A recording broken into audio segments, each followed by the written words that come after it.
Pour ma part, oui, ça fait des années. Sur ma diapo de présentation, j'ai une petite baleine et puis qui nage et puis une petite molécule d'ADN qui tourne. Voilà, ça fait donc des années que j'étudie la diversité de la macrofaune marine avec un intérêt particulier pour les mammifères marins, les cétacés. Et mes études sont faites par des approches de génétique moléculaire. J'étudie les variations de l'ADN.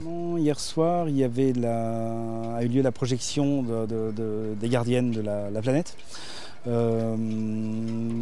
C'est un film qui est très orienté sur l'émotionnel. La salle était presque pleine, ouais. Les gens étaient extrêmement intéressés par le sujet et globalement par cette question de la protection de la biodiversité marine. Alors, deux grands axes. L'un dont je n'ai pas parlé aujourd'hui, mais je vais en parler maintenant. Du coup, c'est un axe exploratoire. Donc on va utiliser l'ADN pour...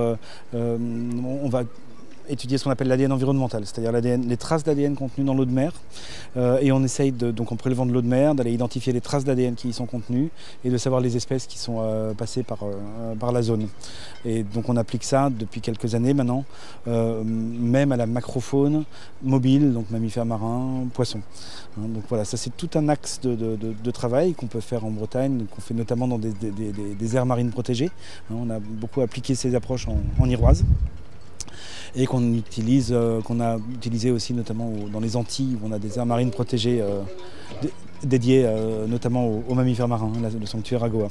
Voilà un premier axe. Deuxième axe, c'est des études plus ciblées sur des espèces où on essaie de décrypter la diversité à l'intérieur des espèces. Alors c'est surtout dans le but d'aller identifier des groupes à l'intérieur des espèces. Et là, les cas sont très différents. On a toujours en Iroise, par exemple, et puis on est en train d'étendre l'étude localement. On étudie les grands dauphins, où là, on a des questions d'échange entre des groupes. En Iroise, on a un groupe à l'île de Saint, on a un groupe à Molène. Ici, dans la mer d'Émeraude, on a énormément de grands dauphins aussi. Et donc, les idées sont d'essayer de comprendre quels sont les flux de gènes entre les différents groupes, ce qui va influer beaucoup sur le devenir de ces groupes et sur la stabilité de ces groupes dans le futur.